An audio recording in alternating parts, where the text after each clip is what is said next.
It's quite rare that you get a political moment where two people have a go at each other so hard that you actually forget that you're watching, or you were supposed to be watching, a serious policy discussion. And that's exactly what happened with Reform and the Tories. Yeah, I said that right. Reform and the Tories having a go at each other. And honestly, it was quite refreshing watching them unload each other for once instead of blaming everybody else under the sun. But here's the thing. Beneath all the shouting and the interruptions and you don't know where your numbers nonsense are, is actually arguing over the same rotten foundation, a welfare system both of them spent years helping to break. Reform's Zia was out there blasting the Tories for exploding the welfare dependency, tripling the national debt, letting millions in and creating what he calls an insane situation. Whereas Helen Whatley files back with, hang on, you don't know your own figures and your plan is fantasy and you're rounding up savings like a kid doing homework on the bus. And they're both right. About each other. Would say that they're the ones who took state spending as a percentage of GDP up to close to Soviet Union levels, right? They're the ones who tripled the national debt. They're the ones who took the tax burden, tax as a percentage of GDP in this country to the highest level since World War II and left public services on the brink of collapse. So that's just a total clown show. In terms of what we're saying, yes, of course we have to negotiate with the European Union. As I said, back in 2015, there were 4 times, and it was the Tories, of course, who negotiated this appalling withdrawal agreement. There were 4 times as many European Union citizens inside the UK claiming welfare as the other way around. So it was only a few weeks ago that you announced your policy on foreign nationals. I know, again, borrowing some work that we had done, but were rather taken by surprise because you didn't know about the situation that the largest number of people were people with EU settled status. And literally almost live on air, we're having to handle questions between you and Nigel.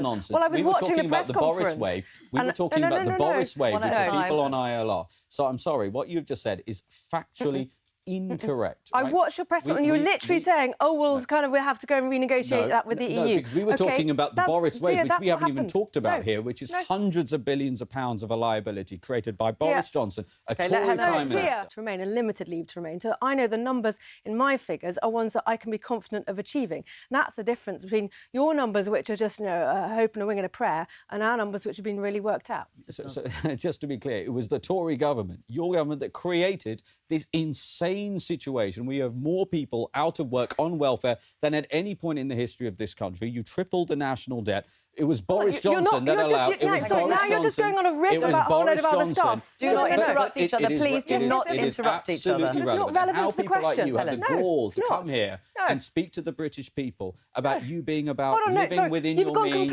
and welfare. You've gone completely off topic because you clearly can't answer the accusation. Yeah, but he's not answering the accusation. He's just talking about some other stuff. You're claiming that we didn't know our numbers, yet you can't even remember who was the person answering the questions. Yeah, because I was focusing on the is incredibly hazy, because I'm afraid you're simply not telling the truth. And here's the reality.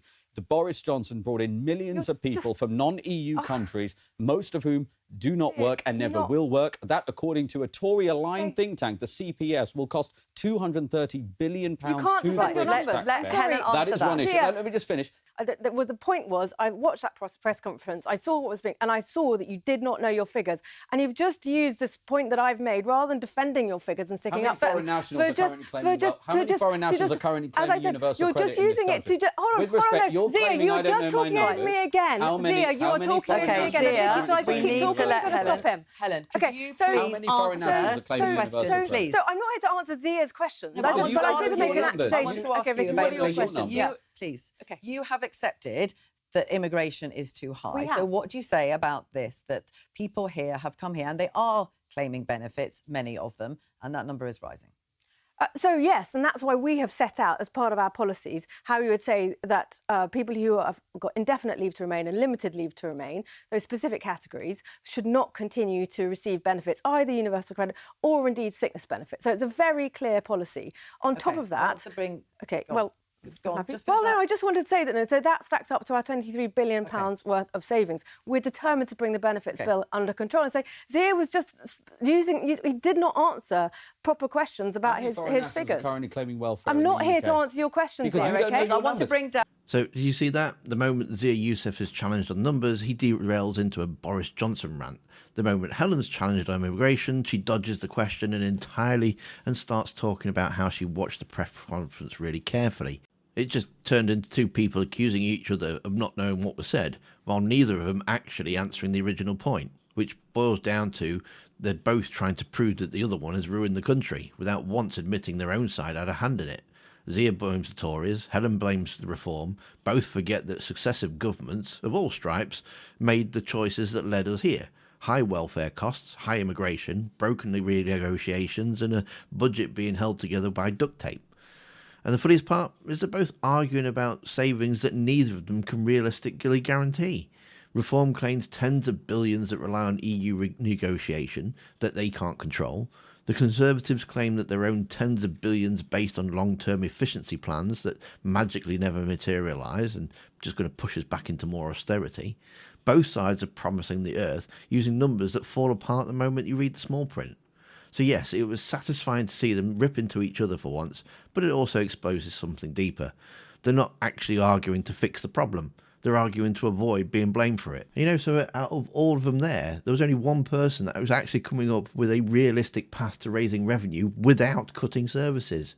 A customs union deal that would grow the economy and bring in around 25 billion a year over the next decade. Well, I think Reform come up with bizarre ideas and promised the earth in terms of cutting all sorts of costs for all sorts of people. We saw it in the local elections in May, where they said that they would cut the costs of thousands of different councils.